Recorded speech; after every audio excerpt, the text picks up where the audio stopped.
Coordinadora. Voy a compartir pantalla.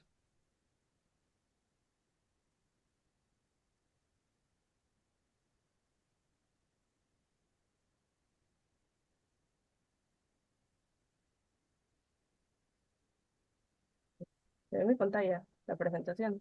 Sí. Ok.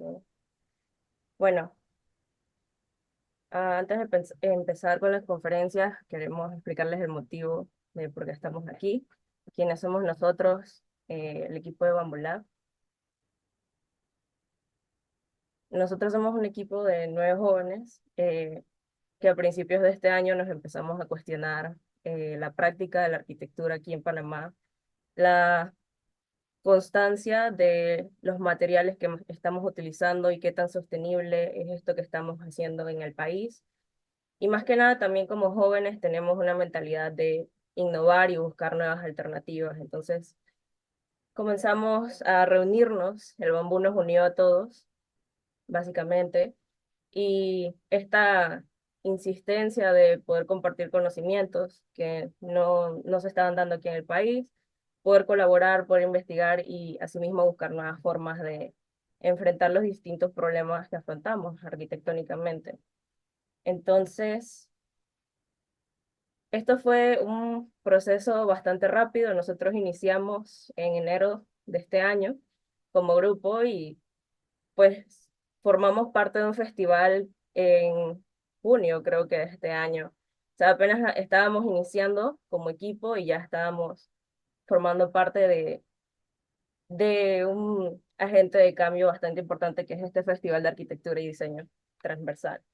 Entonces, Transversal es un festival que busca atacar y es atacar de manera holística, de diferentes escalas, distintas partes del diseño, pero también de la interacción con las personas. Y está compuesto de diferentes actividades, del congreso, la exhibición, pabellón, convergencias y concursos. Nosotros como Bambulac vamos a estar coordinando pabellón. Entonces, les voy a hablar un poco de qué consiste Pabellón Workshops. Nosotros empezamos en septiembre de este año con OpenMic, básicamente para dar un espacio donde las personas pudieran discutir no tan solo sobre bambú, sino sobre la sostenibilidad, sobre estos agentes de cambios que queremos producir en el país. Y bueno, tuvimos la gracia de tener en nuestro panel de invitados a Celia Cedeño y Jenny Monroy, que son parte de nuestro equipo de Bamboo Lab, y están dedicadas al estudio de bambú y están haciendo sus tesis en bambú también.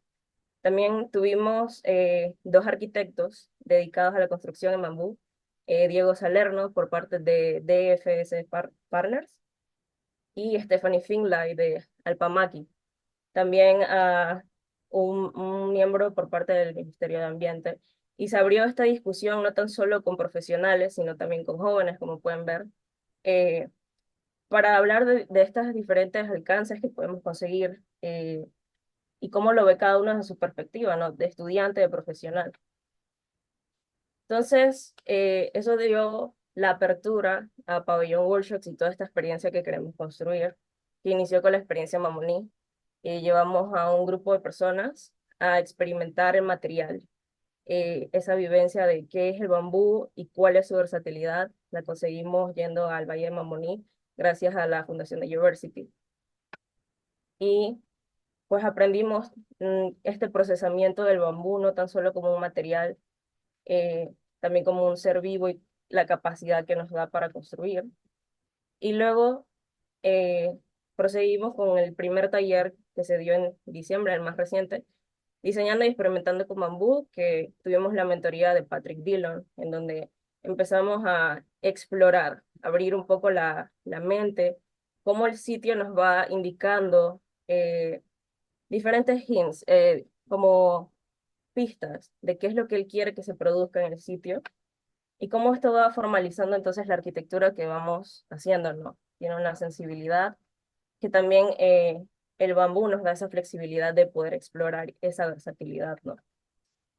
Y llevarlo entonces a una construcción a una escala más grande, ¿no? Entonces, próximamente en enero del 2024 vamos a tener dos talleres más. Un taller de diseño paramétrico por parte de John Naylor y el taller de construcción del pabellón con George Stam. Entonces, ya que viene de reciente el diseño paramétrico, nuestro taller, queríamos darles una introducción de qué es el diseño paramétrico, ¿no? Creemos que es un tema que todavía como que no tiene mucho alcance aquí en Panamá, y por eso hemos invitado a dos arquitectos que ya llevan practicando diseño paramétrico, que lo han estudiado, eh, para que puedan hablarles sobre cómo es su experiencia y cómo ellos lo practican, ¿no? Entonces, nuestro primer tema va a ser Código más Arte, un puente entre la programación y la imaginación por parte de Johan Navarro, de Estudio Paramétrico, y Pensamiento Computacional, Forms Follows Data, de Rubén Taboada, de Casal Vidal. Así que, sin más, damos paso a Johan y su presentación. Hola, ¿qué tal? ¿Me escuchan? Sí, se te escucha. Ok, déjame ver cómo Me avisas comparto. si puedes compartir. Ah, todavía no puedo. No puedes. No. Y creo que hay que hacerte con voz, ¿no?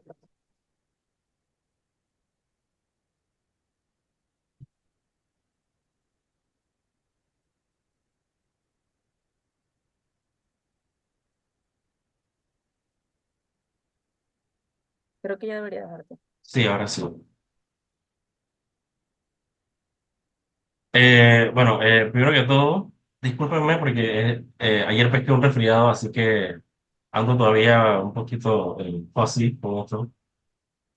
Pero sí, nada.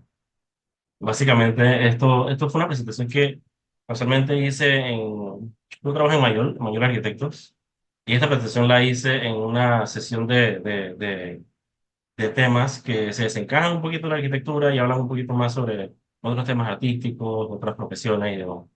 Entonces, el marco de esta presentación se viene a cabo de algunas de las experiencias que he tenido a lo largo desde que fui a hacer máster hasta que llegué aquí a Panamá y hice un par de cosas más.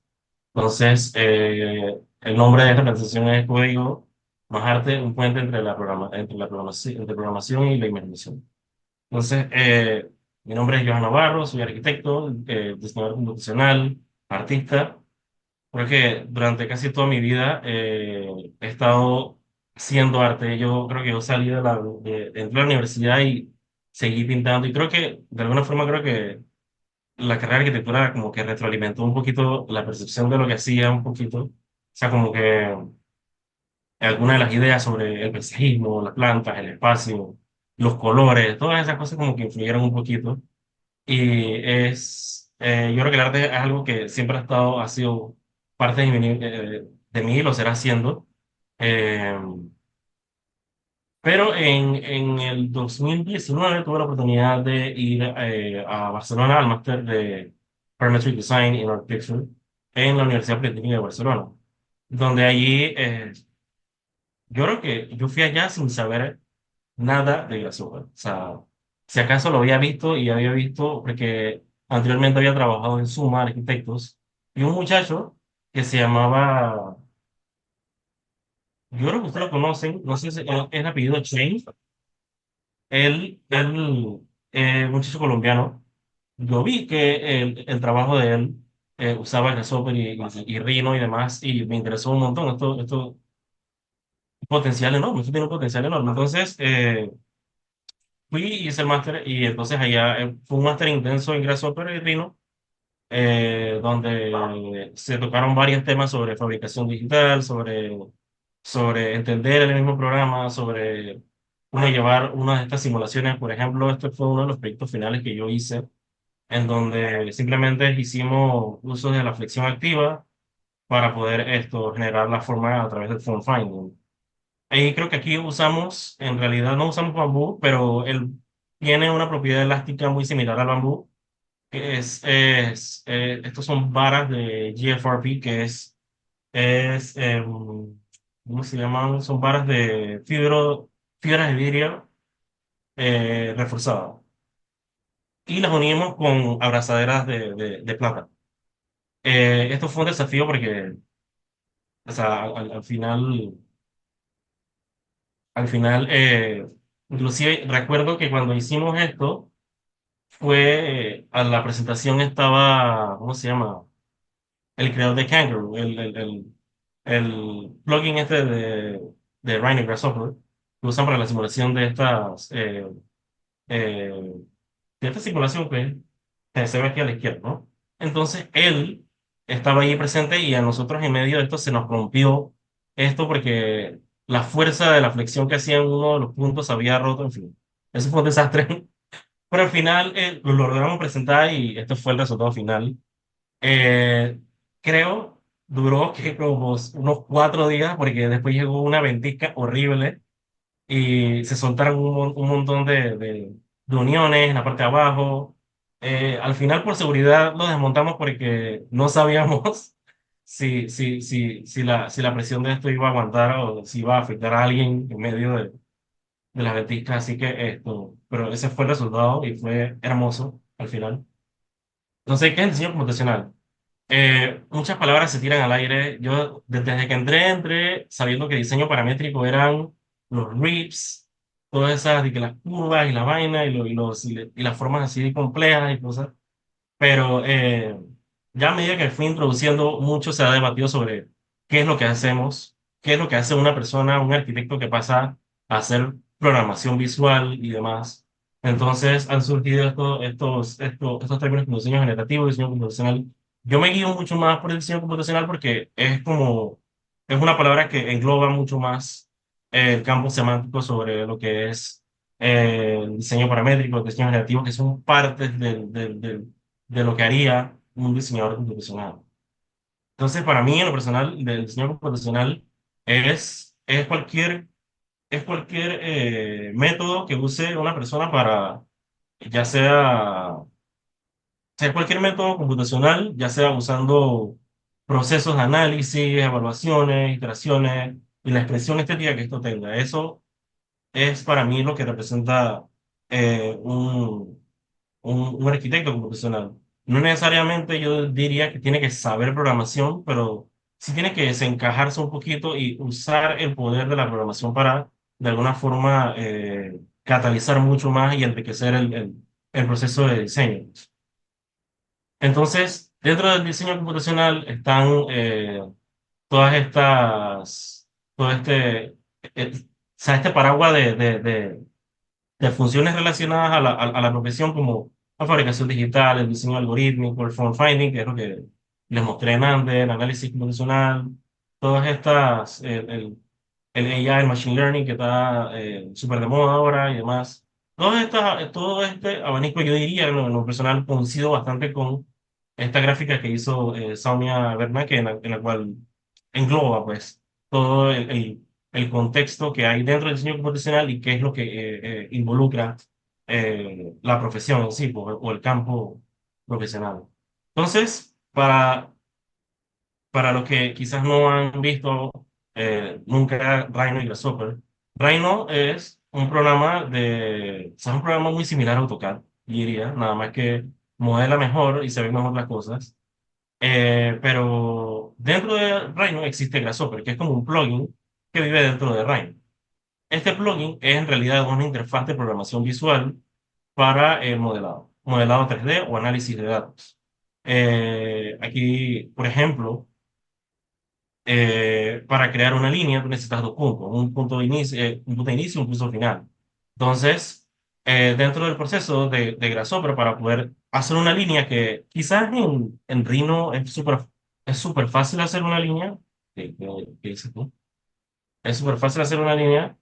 eh, el potencial va mucho más allá, pues. Por ejemplo, en Rhino tú puedes definir, por ejemplo, el input de un punto dentro del espacio físicamente. Tú le dices, internalizar el punto X que yo pongo físicamente con el mouse. Y otra es simplemente describir las coordenadas cartesianas del mismo punto, con sus coordenadas X, Y, Z. Y eso lo conecto al comando que hace la línea y eso une los dos corazoncitos que puse aquí. Y tú dirás, bueno, ok, pero esto es súper fácil hacerlo en Rhino, o sea, no en una línea y punto, pues, pero ¿qué pasa el día de mañana en el que tienes que hacer 1200 partes que se tienen que unir a otras 200? Que eso sería muy absurdo hacerlo a mano. Se puede, que anteriormente se hacía, pero de alguna forma la tecnología nos ha empoderado para poder facilitar el trabajo, pues. A pesar de que también trabajamos mucho más ahora, esto sí. Pero, en fin, esa es otra conversación. Entonces, técnicamente, lo que a mí se me venía a la mente cuando yo empecé a usar Rhino y Resolver es que o sea, empecé a leer se sentía mucho como una receta, pues. Técnicamente, los algoritmos, pues, o los scripts que se usan para poder modelar algo en Rhino y Grasshopper, utilizan una receta muy similar, por ejemplo, a un omelette, porque necesitas los huevos, necesitas la sal, necesitas el sartén para poder cocinar, necesitas fuego y todo eso para poder hacer un omelette al final. Todas esas y cada uno de esos pasos es la receta para resolver este problema de cómo hacer un omelette. En sí es básicamente lo que pasa muy, muy en esta pseudo receta de este omelette. Entonces aquí por encima algunos de los trabajos que he hecho en Mayol en los que he podido aplicar el diseño paramétrico. eh, por ejemplo, en análisis de sitio, análisis de escorrentía para ver dónde se acumula el agua, análisis de los puntos de llegada. En este proyecto que hizo una curva ahí que era algo muy similar a un, pero era bien fantasioso por la curvatura de esto. Lo hice a través de Rinnegan Super, pero en realidad el algoritmo que usé para esto era para hacer las pencas de afuera que tienen este patrón así que siguen una, una línea diagonal en sí. Y estaba haciendo otros algoritmos para hacer estacionamiento en cualquier forma, poniéndole columnas donde se intersectan ejes, en formas lo más esotéricas posible para probar que el algoritmo funcione en todos esos pasos. Y muchos otros proyectos en los que hemos estado utilizando formas complejas para hacer esto. Entonces, ¿qué es el arte generativo? Entonces, yo llego a Panamá y entonces empiezo a inventarme un poquito más de lo que pasa en el mundo, pues sobre todo en el arte computacional hay mucho eh, que se hacen, por ejemplo, yo entro a Instagram o a Twitter y me salen un montón de GIFs y animaciones bien locas y bien cool, y eso me interesó bastante.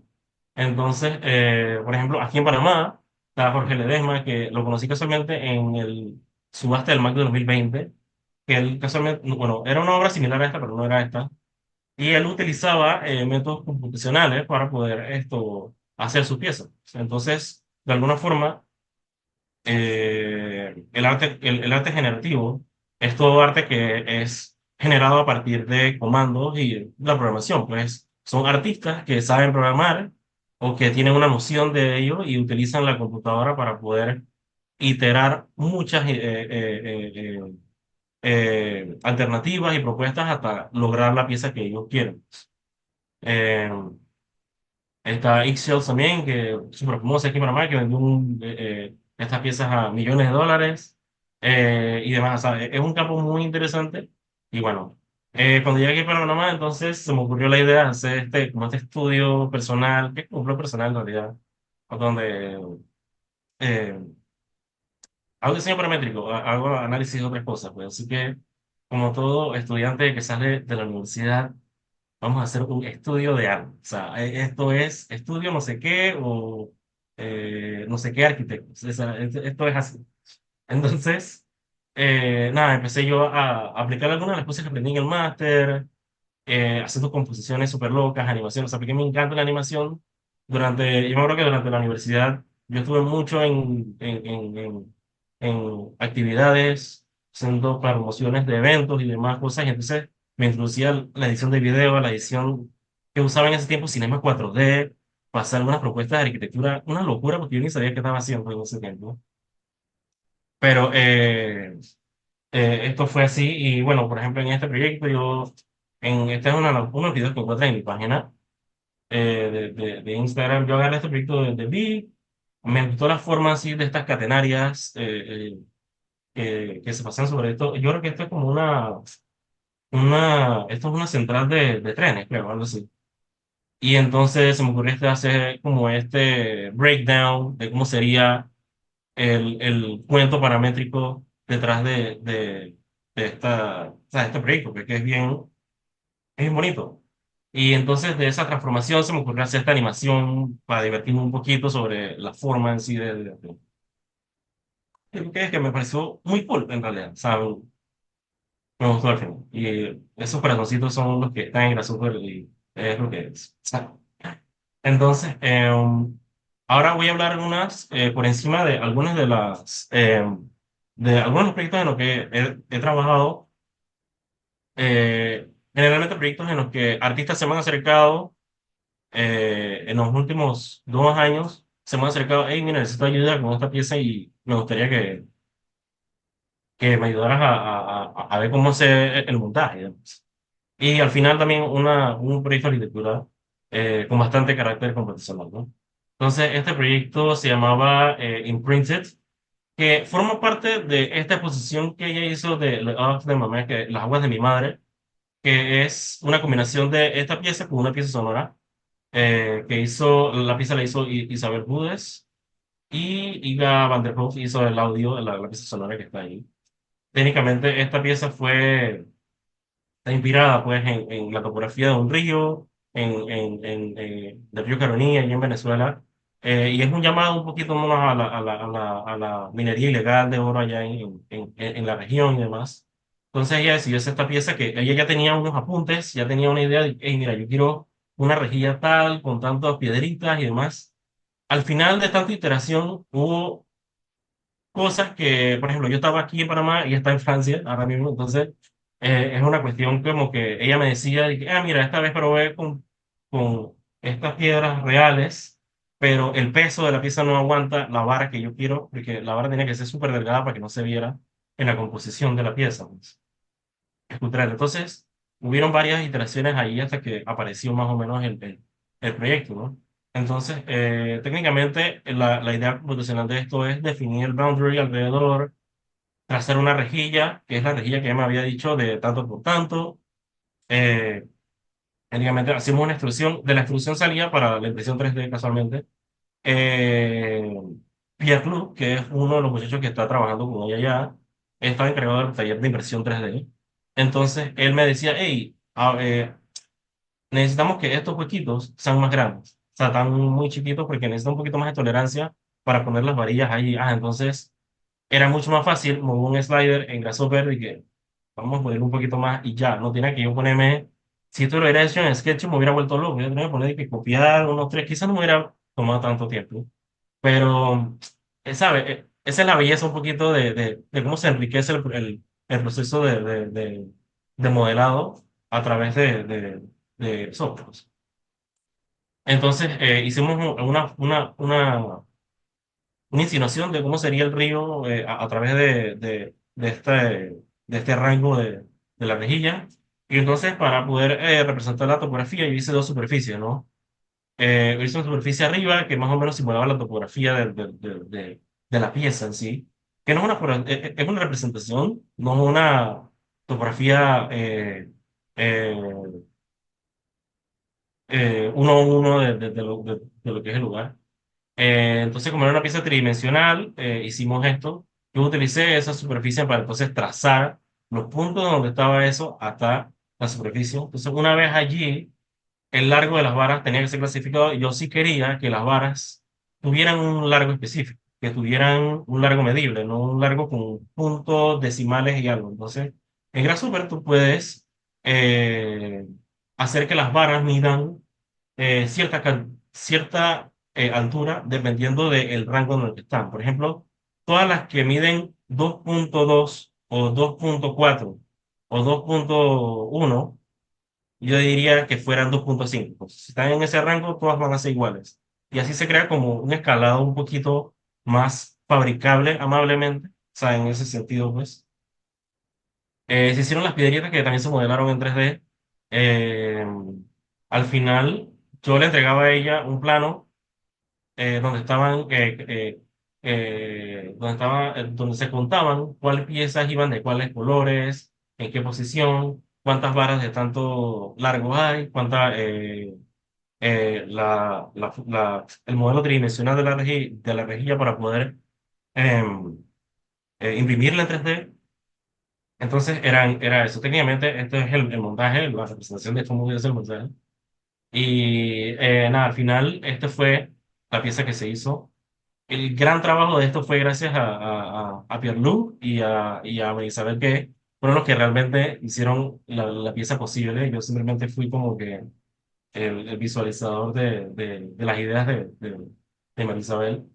Eh, y nada, esta fue la presentación de la pieza Imprinted, y esta fue la presentación de Las aguas de mi madre, que hizo ella ya con la otra artista Iga, donde la gente iba y escuchaba la pieza y demás. Entonces, pasó a otro proyecto, Jornada, que hice con Andrea Arias, una artista aquí panameña. Esta es una instalación que hice en abril de este año en la Galería Mateo Sariel. Esta fue como una macro pieza de 730 cuadros.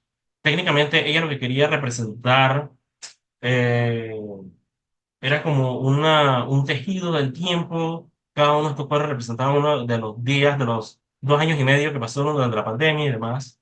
Entonces, estos estaban compuestos por estos cuadros que yo iba a pintar de 5 por 5. Yo al principio no tenía la menor idea que ella quería hacer con esto, pero ella me dijo eso porque ella necesitaba saber cómo expresar abstractamente esta pieza, ¿no? Técnicamente yo empecé por un grid. Vamos a empezar por el grid, vamos a sacar los 730 o aproximado. Por ejemplo, que vean aquí el GIF de Grasshopper que hice aquí. Más o menos haciendo como una rejilla ahí tridimensional, tanteando más o menos cómo se verían todas estas piezas en el espacio, ¿no? Entonces, también ella me dio una lista de colores. Ella quería una lista de colores específica sobre cuántos más o menos sería de que la composición. Técnicamente, ella iba a mezclar estos colores y después iba a mezclar con otro donde iba a hacer un gradiente. Iba a hacer una composición. Creo que el trabajo de ella hay mucha plasticidad, hay muchas de sus piezas se componen on the go. Ella está en el taller y tiene las piezas así tiradas y ella pasa por ahí. A veces que una se mancha, puede ser que otra tenga una forma por algo que ella puso encima. O sea, es un trabajo que el trabajo de ella como que graba el proceso del ambiente donde ella estaba trabajando. O sea, es súper cool y experimenta mucho con la impresión 3D, hay un trabajo computacional que ella hace, pero ella no tenía idea de nada de Grasshopper y nada. Entonces, creo que de alguna forma el proceso este enriqueció el proyecto. Entonces, técnicamente, lo que hicimos al final, yo me reuní con ella me dijo, no, que yo quiero que sea como esta cinta que, vamos a darle algo de forma a esto. O sea, ella me dijo esta cinta. Y esta cinta como que se abría en algún momento, que crecía y crecía del espacio y podías pasar entre ellos y demás y crear como estos microclimas o microespacios dentro de la galería. Entonces técnicamente a mí se me ocurrió, ok, entonces hacemos como una cinta. Entonces, pero ella me hacía así con las manos, así como que ella quería algo de plasticidad, algo así como que la forma se hinchara y tuviera como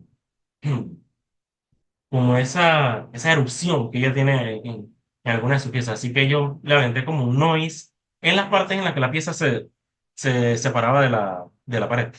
Entonces, a partir de ahí yo hice un mapeo de puntos de más o menos, o sea, en realidad es un mesh en lo que yo les encontré el punto intermedio y técnicamente yo geolocalizaba el cuadro que yo quería. Una vez de eso, ya con ella, yo le envié los cuadros y ella me dijo, "Ah, mira, yo quiero esta composición de cuadros así." Decidimos la colocación de las piezas. Y una vez eso, entró el detalle de cómo vamos a hacer que esto huele. O sea, estaba, gracias al trabajo de Elías Mendoza, que él también formó parte del proyecto, un amigo de la universidad casualmente, que está muy metido en la fabricación digital. Él maneja laser cutting, se me olvidó, Laser Cutting Shop, donde él hace bastante trabajo con resinas y demás. Entonces, él tenía más o menos una idea de cómo querían montarlo. Al principio querían poner como con carriolas arriba y eso iba a ser como un medio desastre. Así que al final a mí se me ocurrió la idea o sea, de montar un cable de nylon sobre el techo, ¿no?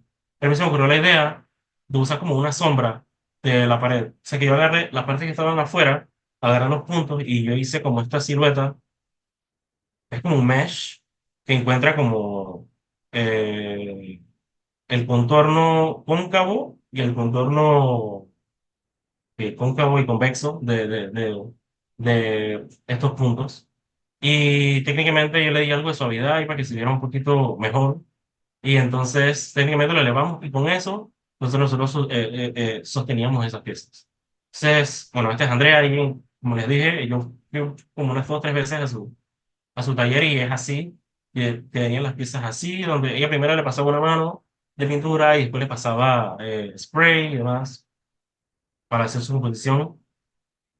Este fue el montaje que he hecho. El montaje sí fue hecho por la galería. La posición de las piezas también fue hecha por la galerista. O sea, fue un trabajo allí de composición entre la galerista y pues técnicamente este fue el montaje. Aquí en el piso ven la lámina de, no me acuerdo si era de resina o qué era lo que lo había hecho. Y este fue más o menos el montaje.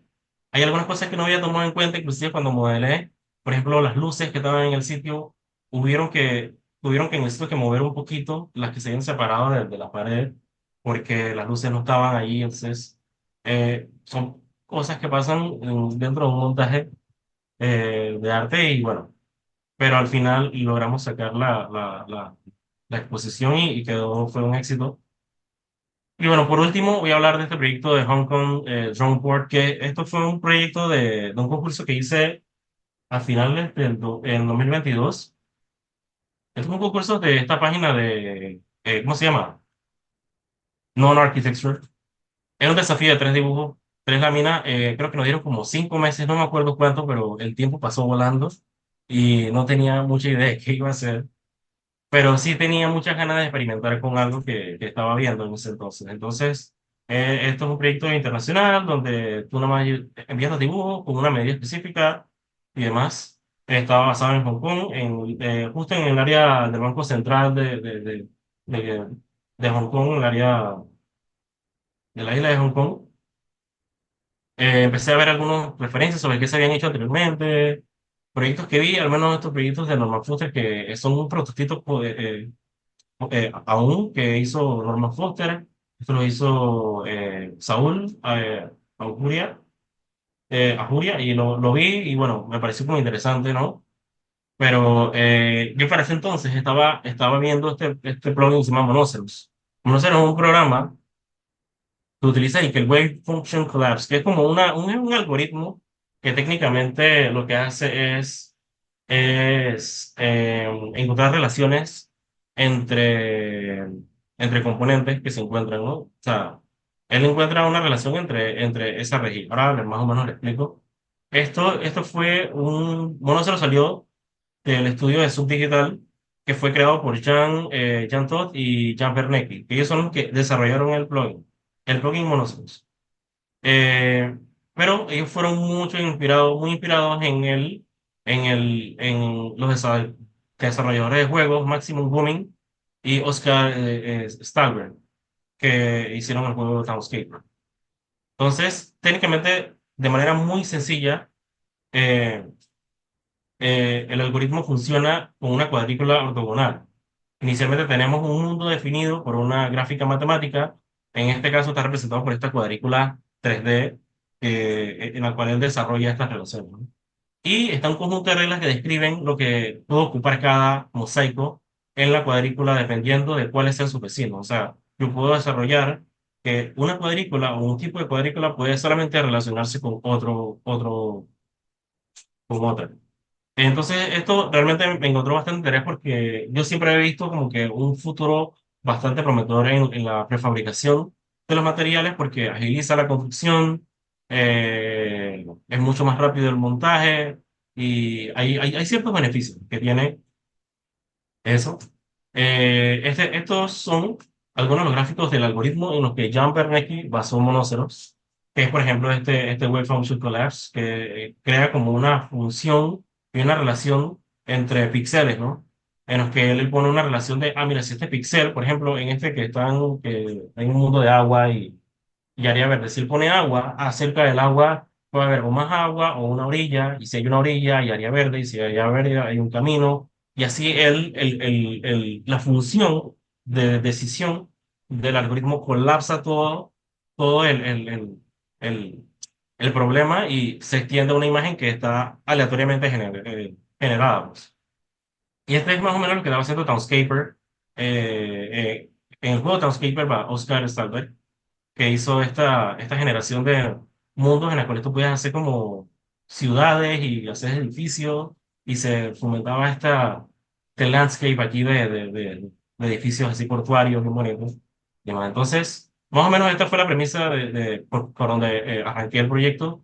De manera muy rápida y sencilla, esto fue como que, mira, yo voy a analizar dónde están las áreas más importantes, donde hay universidades, hospitales y demás. Entonces lo geolocalicé con un plugin que se llama Gizmo en Grasshopper que extrae data de Google Street Map y entonces allí entonces yo establecí relaciones sobre cuál edificio era cuál. De ahí entonces también estaba experimentando con una red de drones, que es la red. Estaba viendo en varias escalas, estaba viendo una escala de cómo se iba a diseñar esto en una escala urbana. Y pensé más o menos cómo sería esta red de drones que se desplegara alrededor de la ciudad. Y técnicamente estos fueron los módulos que hice. Estos módulos simplemente de manera muy experimental simbolizaban áreas de oficina, puertos de drones de diferentes tamaños para diferentes situaciones, y los conectores que eran tubitos en los cuales se convertían como un elemento estructural, pero también eran como un elemento que enviaba paquetes entre el espacio. Esa era más o menos mi idea y ahí por donde iba la cosa. Y técnicamente la historia computacional detrás de esto era, mira, yo formo este cono, pero yo quería esta forma así como súper cyberpunk, una locura, una torre así que parecía como un kebab, yo no sé qué era esto. Y simplemente la llené de puntos y a través de esos puntos utilicé el punto de abajo para geolocalizar como los puntos del camino más corto. Le di thickness a las líneas y esa fue la geometría que yo usé para generar el grid. O sea, a través de ese grid tú puedes pasar cualquier geometría y él la rellena, ¿no? Entonces, en el plugin tú puedes establecer relaciones entre los objetos que están dentro o afuera del contorno de esta forma o adentro y demás. Técnicamente eso fue así, pero muchas de las decisiones que yo tomé para generar esto, yo las tomé muy indiscriminadamente. O sea, como que sí establecí dónde deberían ir los tubitos, pero la relación de espacio fue indiscriminada porque en realidad eh, estaba probando el algoritmo y créeme que yo todavía estoy intentando aprender el plugin porque es bien interesante y es bien complejo. Eh, y técnicamente generó esta alternativa y al mismo tiempo me podía sacar el conteo de cuántas piezas teníamos. Y entonces eso fue más o menos lo que yo hice para el concurso. Técnicamente la opción que hice para el concurso literal ya no la puedo generar más nunca porque eso fue como único en ese momento. Si ven en la composición final del proyecto, ya aquí se ven, por ejemplo, esta fue la estación central de drones en Hong Kong, que está cerca de la estación postal de allá, y se ven las líneas estas que se ven así largas verdes son las líneas donde están los drones, donde van los drones, ¿no? Es para controlar la contaminación aérea, pues. Entonces, técnicamente aquí se ven algunas de las oficinas y la arquitectura parece así como bien rara. Inclusive hay elementos que están como flotando, por ejemplo, pero, o sea, técnicamente no me dio tiempo de arreglar esa parte porque era bien tarde en la noche y no daba tiempo. Así que sí, al final sí quedó esta arquitectura así como de Majin Buu, bien rosado, porque yo en realidad sí me encantó ver, yo no sé si han visto el Cape, el Japanese Pop, así como que bien, así como estos atardeceres de los 80, así. Era más o menos una impresión que tenía sobre eso. Y esta fue la composición. Técnicamente aquí, esto es una sección de más o menos cómo funciona. Aquí abajo hay de que la gente recibe un paquete, después le envía esto aquí. la gente lo pone aquí en los paquetes y después lo envía a otro lado donde sale el dron y demás.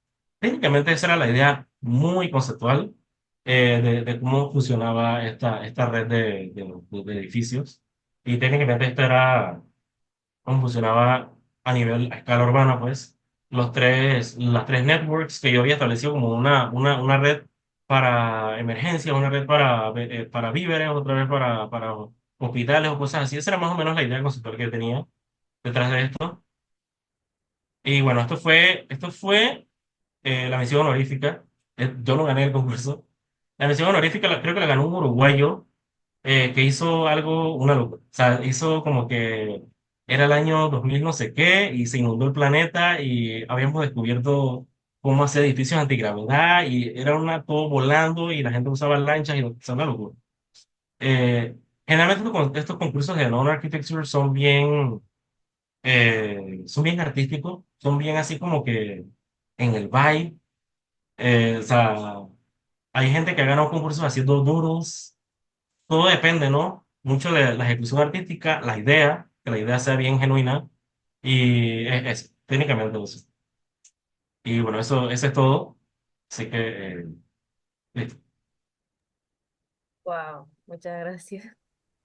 De verdad estuvo muy genial la presentación. Creo que tu proyecto lo había visto antes en Instagram.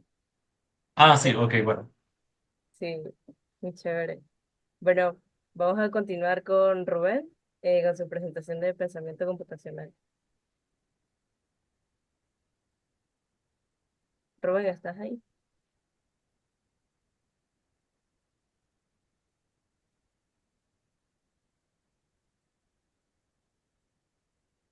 Rubén,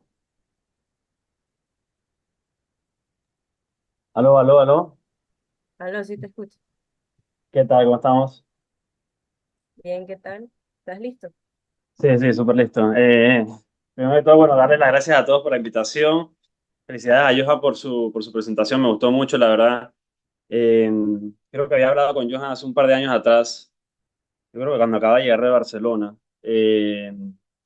Y bueno, me parece muy interesante su trabajo, la verdad es muy, muy didáctico. Yo voy a enfocar mi charla un poquito diferente. La van a enfocar un poquito en la parte eh, del proceso creativo como arquitectos y cómo se pueden utilizar o aprovechar las ventajas de la arquitectura paramétrica en, bueno, nuestra profesión, ¿no? Y la gran abanico de posibilidades que se abre en este mundo que realmente es bastante fascinante. Déjame ver si puedo compartir mi pantalla.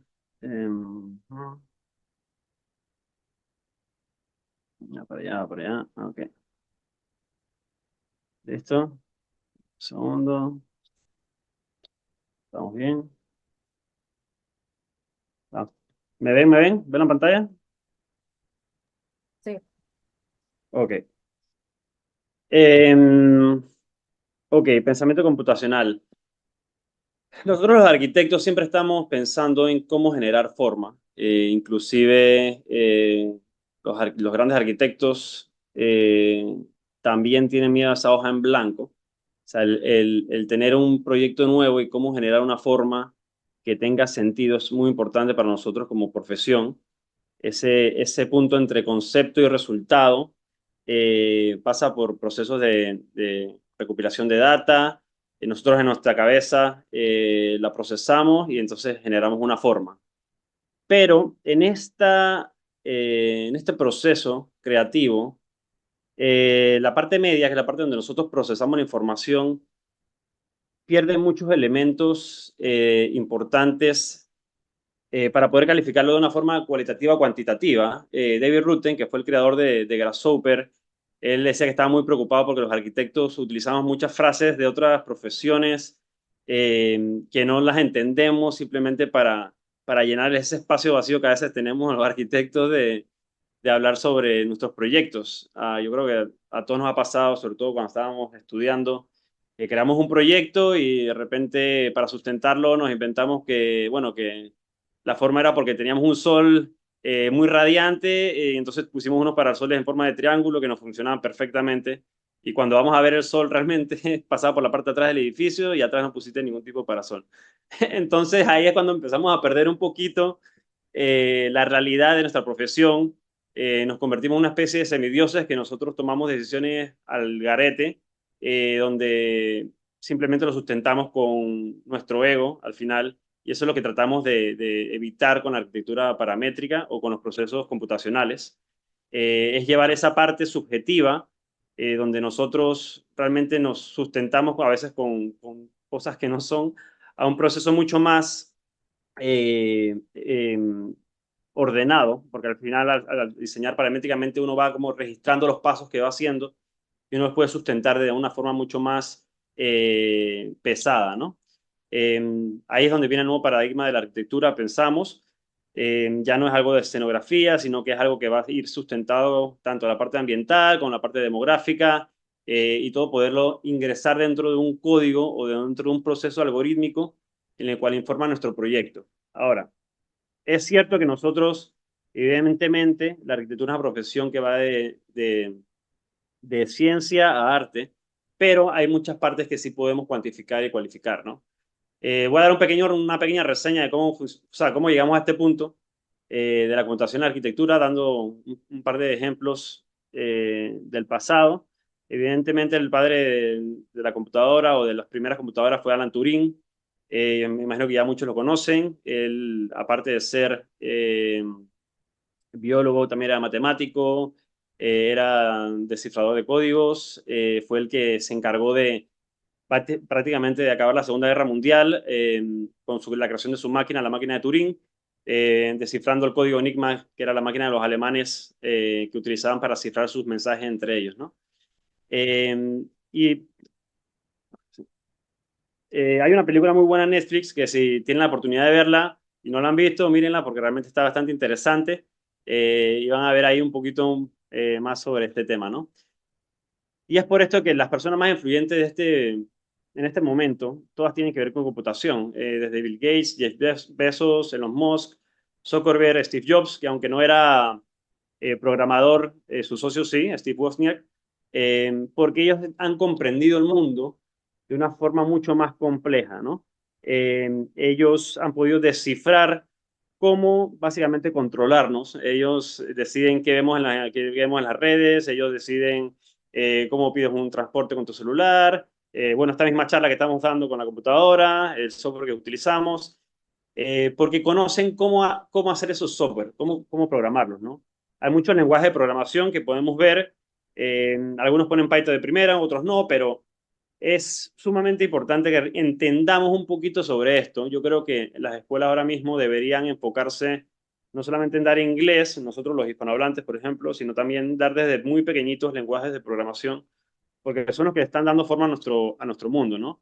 En arquitectura, Grasshopper es una herramienta sumamente poderosa en la cual los límites de las formas realmente no existen y nosotros podemos crear nuestros propios softwares a través de lenguajes de programación visual o escrito para darle un sinnúmero de formas a nuestra arquitectura, ¿no? Al final es como Matrix. Yo no sé si ustedes han visto esta película porque ya lleva rato en el mercado, pero bueno, básicamente a Neo, aquí que es el personaje principal, le dicen, ¿quieres quedarte en la parte oscura o quieres descubrir qué es lo que hay a través de los ojos de la realidad, ¿no? ¿Qué hay atrás de todas las computadoras, todos los dispositivos que utilizamos?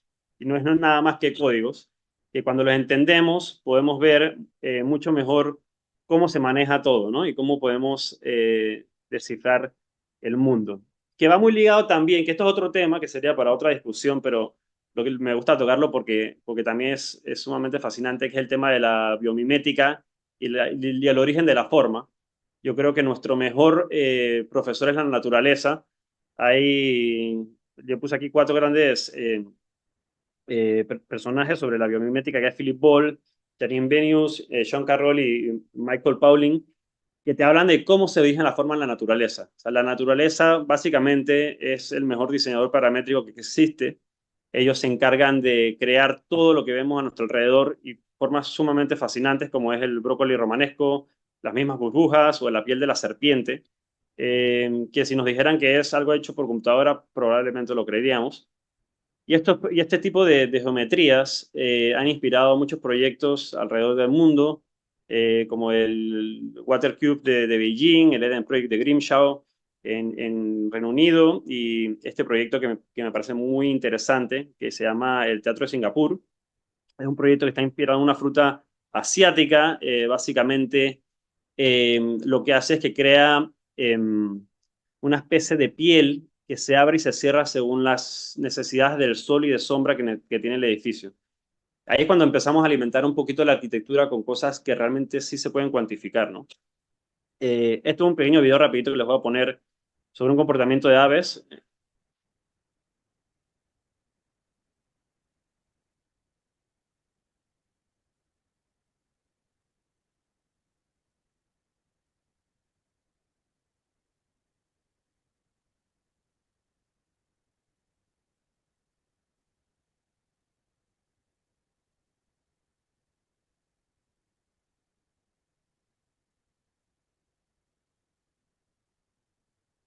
Esto le llaman el murmullo del estornino. Es realmente un comportamiento que está sumamente estudiado. Se llama flocking algorithm, que es el algoritmo básicamente de cómo las aves se mueven según los parámetros que las hacen desplazarse en el cielo, ya sea viento, grupo de personas y demás, ¿no? Así que vamos a la segunda pregunta, ¿no? ¿Qué es un algoritmo? Que muy bien también lo explicó Johan, que es una receta.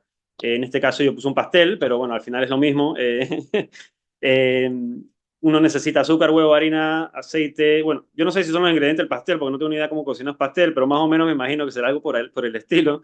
Y con esos ingredientes uno va creando bueno, su proyecto arquitectónico o su proyecto creativo en base a estos parámetros, ¿no?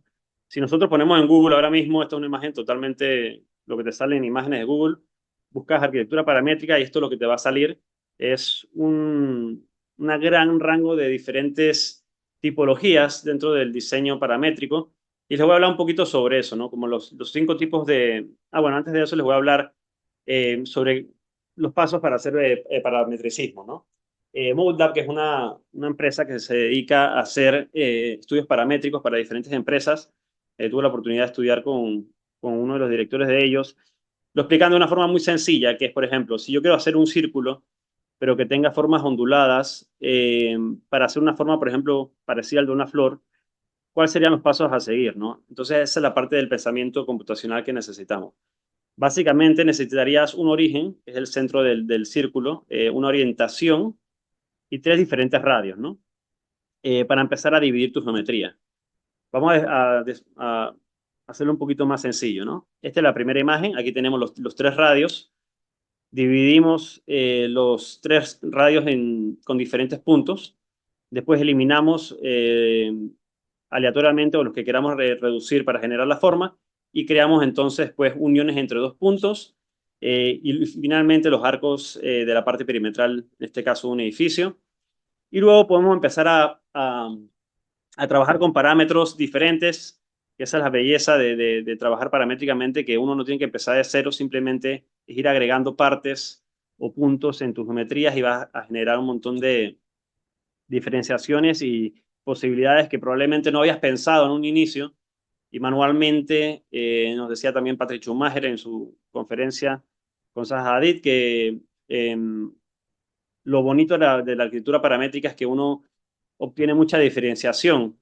Uno itera muchas veces entre diferentes opciones y las puede modificar y mejorar con algoritmos de mejoración como es Galápagos dentro de Grasshopper, para crear diferentes resultados y poderlos evaluarlos cuantitativa y cualitativamente, ¿no?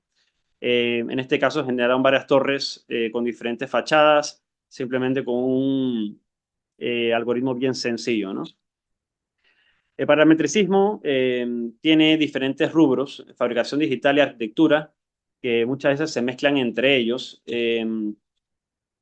Tenemos, según lo que nos dice Lisa Iwamoto, es que hay 5 puntos principales dentro del parametricismo, que es el sectioning, que básicamente son cuando cortamos o hacemos proyecciones ortográficas a través de planos y secciones. Es algo mucho más cuadriculado, por así decirlo, pero que generan formas también muy interesantes.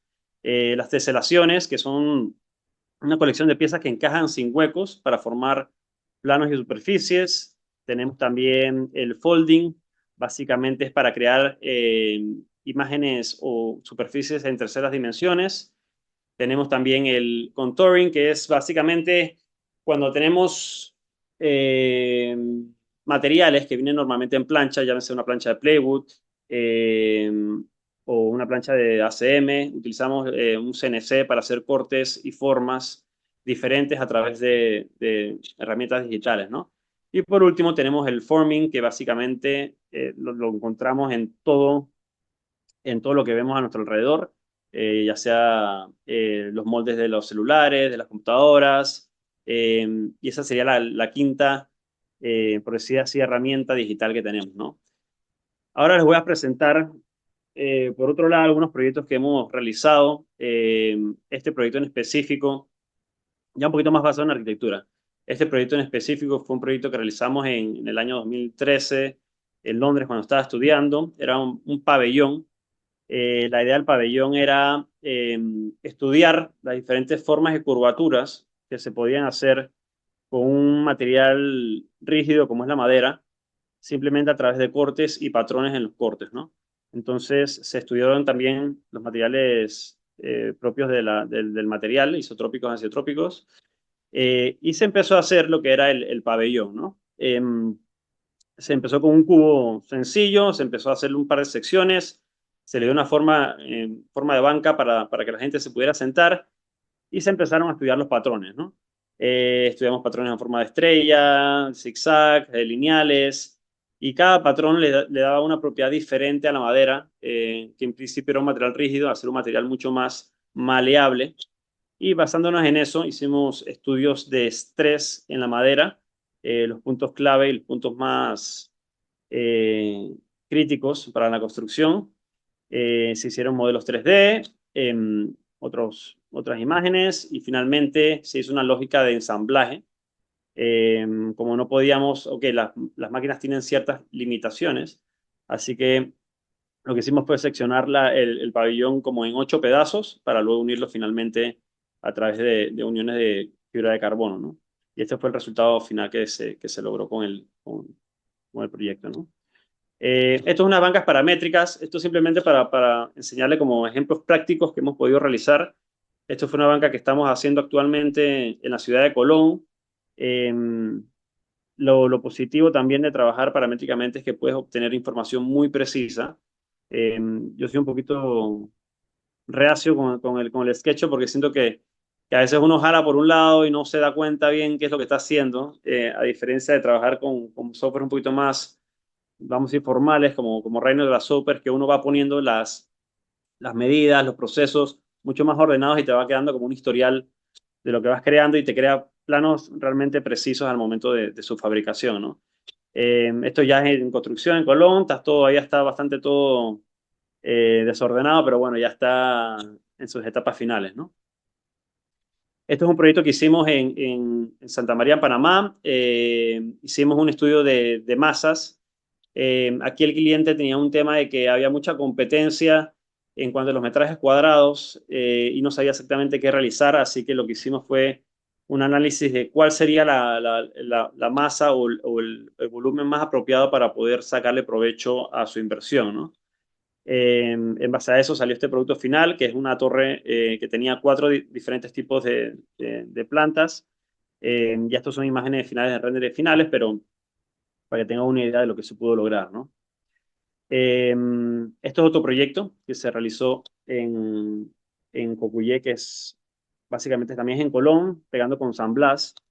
Este es un proyecto que fue un reto bastante interesante porque el cliente quería hacer un rancho. Básicamente no quería hacer nada loco, pero nos dio la oportunidad de experimentar un poquito con las dos cosas, ¿no?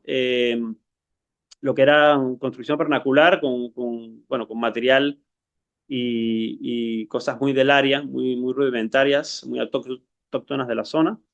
Y trabajamos a la vez con herramientas digitales que nos ayudaron a producir también planos muy precisos, detalles de anclaje bastante detallados que al cliente al final le encantó por el nivel de precisión que logramos básicamente con un simple rancho, ¿no?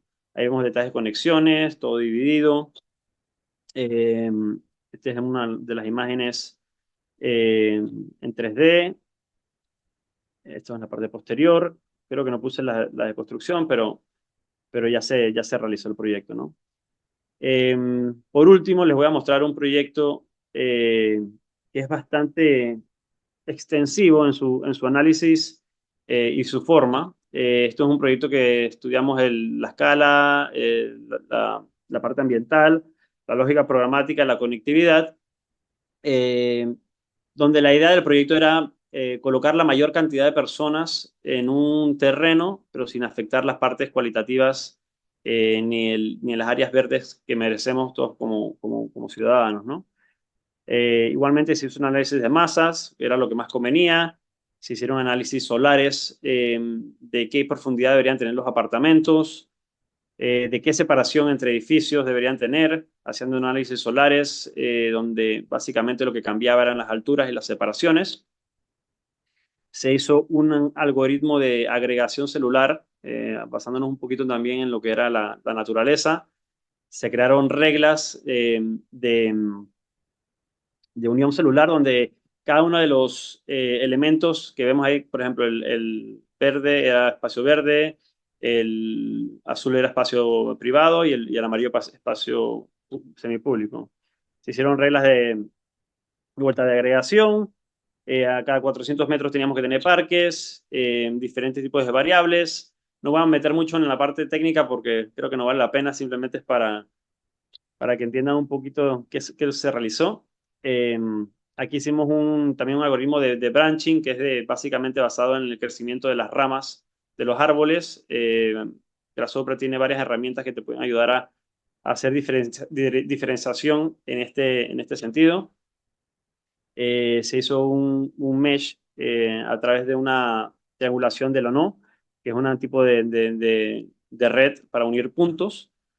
Se hizo un algoritmo que se llama Minimum Spanning Tree, que básicamente agarra el mesh y te calcula cuáles son los puntos donde hay mayor conectividad.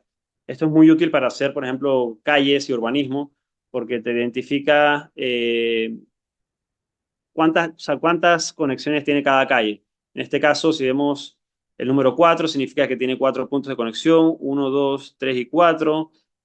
Así que básicamente nos va dando cuál sería nuestra calle principal y nuestra importancia dentro del desarrollo del proyecto, ¿no?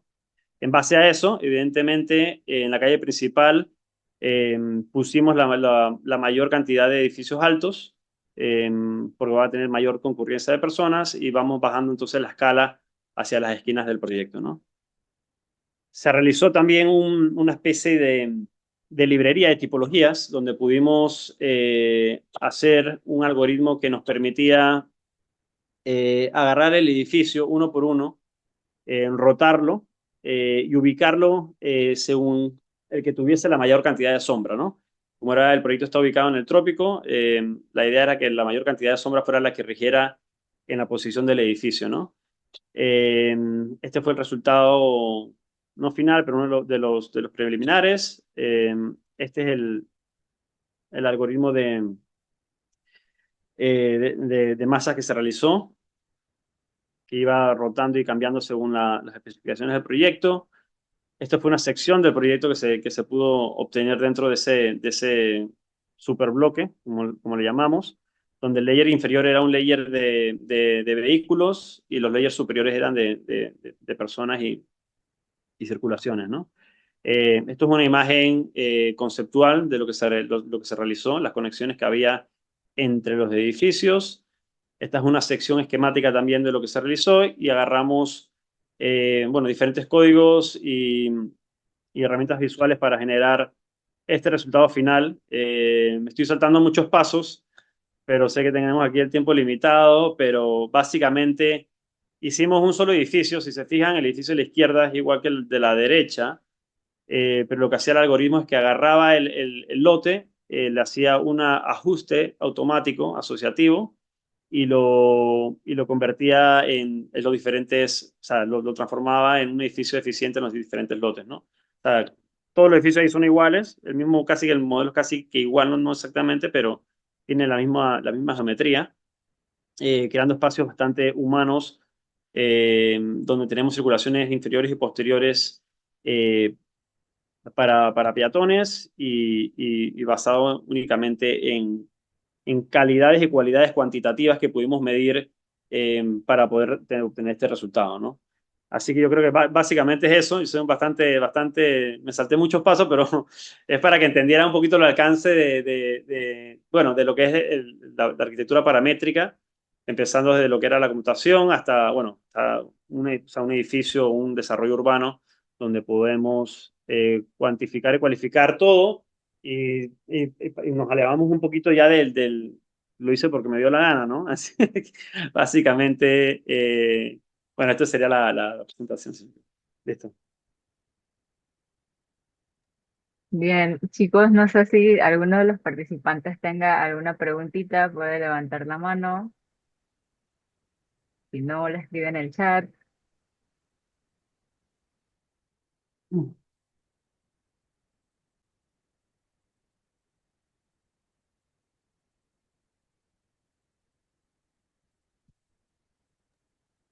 Bueno, yo tengo una pregunta.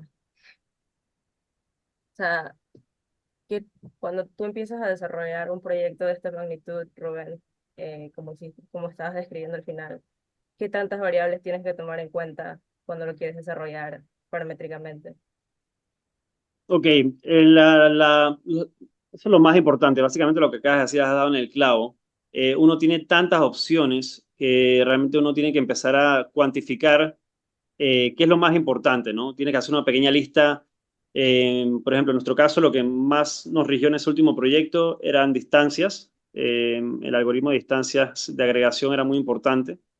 Áreas verdes y alturas para el tema de las sombras. Esos fueron como nuestros tres puntos principales.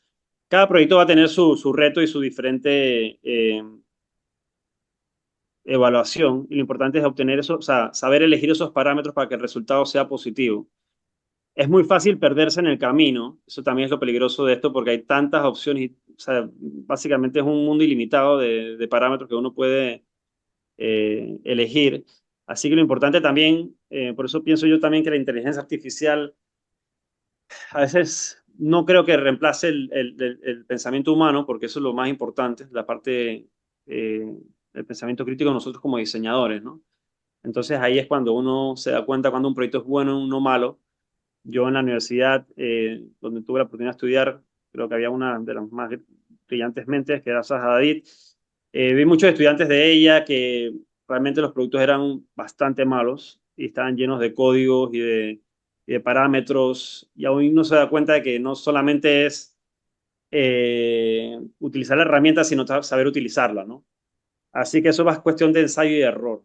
Lastimosamente, la parte paramétrica es eh, la curva de aprendizaje es lenta, no es rápida. Uno no es como aprender a usar cualquier software que es bastante mecánico. Aquí es una curva que si vas más o menos como así, baja un poquito, sube, baja. Eh, pero bueno, vale la pena porque al final te abre un montón de posibilidades y lo importante es bueno, saber utilizarlas y al final va a ser el futuro. Es el futuro y el presente. Yo creo que todas las firmas de arquitectura internacionales buenas tienen su departamento de creación digital y desarrollo. Sahadé lo tiene, Arup lo tiene, Vic lo tiene, bueno, y todas las grandes firmas lo tienen, porque realmente está cambiando la forma de hacer arquitectura. Así que no dejen de aprenderlo, o por lo menos de entenderlo, eh, para que puedan entonces sacarle provecho, ¿no? Sacarle provecho. Bueno, Sí, yo quería añadir ahí esto. ¿Me escuchan? sí, No digo, o sea, el momento de usar un algoritmo depende mucho. Depende de a qué escala lo quieras usar, en qué momento lo quieras usar. Hay cosas que a veces en el rush de los proyectos salen mejor hacerlas a mano. Y un momento ese de que full en el software. Yo sí he visto que Grasshopper brilla en ciertos tipos de proyectos. O sea, hay proyectos en los que generalmente te concentras, por ejemplo, en generalmente, como lo dijo ¿cómo? Rubén, como lo dijo Rubén, generalmente cuando tú lo aplicas realmente a proyectos en la vida real, tú intentas aplicarlos en una variante, por ejemplo, en una o dos variantes que realmente, ¿sabes? Porque dentro de todo el flujo de trabajo, dentro de todo el landscape de trabajo de la arquitectura, no todos usan Grasshopper.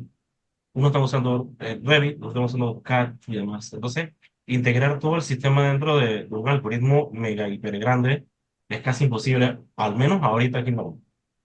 Yo sí he visto proyectos, hay un proyecto de Zaha Hadid que sí hicieron de que la fachada en Rhino y usaron varios proyectos, usaron varios plugins para conectar todo este proceso, pero yo a veces depende mucho de cuándo utilizaron un algoritmo de software y de Rhino, ¿no? Y al final, sí es una cuestión de evaluar en qué proyecto, ¿no?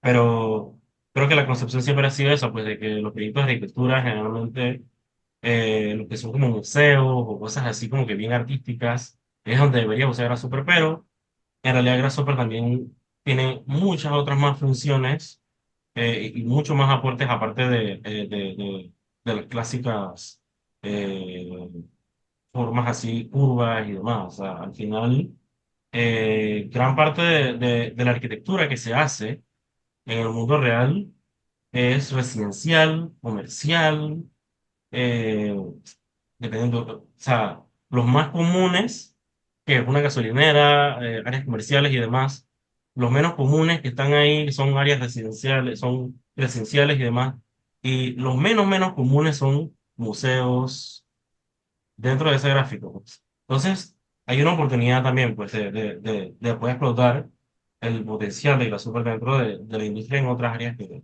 que quizás no sean tan exóticamente atractivas, pues. Pero es un campo bien cool y sí, la curva de aprendizaje es bien agresiva. Yo me acuerdo que en el máster eso fue como un enchurizamiento ahí de un montón de conceptos, pero al final los va adaptando, sobre todo porque la programación y sobre todo la programación visual no es algo tan intuitivo entre arquitectos. O sea, es como el arquitecto piensa en programar. O sea, es una idea bastante, diría que yo que bastante nueva, que tiene como unos 10 años, 12 años haciendo esto. Cuando se hizo, bueno, aunque Grasshopper no es el primer programa de lenguaje visual, había habido muchos anteriores, pero en arquitectura ha sido como que el más famoso. No, eso. Gracias. Creo que unas situaciones que pasan en el campo de la arquitectura también estamos tratando también de como de optimizar el tiempo, ¿no? Mi conocimiento de Grasshopper es muy básico, pero una de las cosas que me he dado cuenta es que me toma más tiempo construir el algoritmo que Sí. lo que va a producir el algoritmo en sí. Entonces, cuando tú vas a una empresa, por ejemplo, lo que quieren es producción en masa, que es más o menos lo que te permite hacer Revit, lo que te permite hacer ArchiCAD, pero se pierde esa parte entonces explorativa y generativa que ocurren en estos softwares, ¿no? Creo que entonces se ha empezado a integrar Dynamo, por ejemplo, en Revit, Ah, en- sí. que te Sí, permite pues, esa generación. sí, sí, la integración es bien tediosa a veces. Digo, Panamá tiene ciertas dificultades también porque no es como en otros países que hay fabricación digital de que full inmersa aquí, donde hay máquinas para cortar no sé qué y para producción así en masa, ¿no? Eh, de las veces que he usado Grasshopper, generalmente yo recomendaría usarlo en las formas más tontas posibles, ¿no? Obviamente sabiendo que cuando tú haces un algoritmo, tú estás pensando en el futuro. O sea, tú estás pensando en, hey, si yo hago esto, no tengo que volver a hacerlo otra vez porque ya lo programé. Esa es la mentalidad que hay que tener al final, ¿no? O sea, como que, pero sí, técnicamente la tecnología nos ha ayudado a nosotros a trabajar menos, pero yo sí he sentido también que a lo largo de eso, al menos en el campo de la arquitectura, estamos trabajando más que antes, que hacíamos planos a mano. Entonces, de alguna forma, no sé, la tecnología tiene que, que, que ver cómo, o sea, hay muchas otras cosas en el campo de la arquitectura, esa manera de campo laboral y demás, Pero sí, de alguna forma yo creo que Grasshopper vino específicamente como a enriquecer esa parte no solamente del diseño, sino en la fabricación digital, digamos.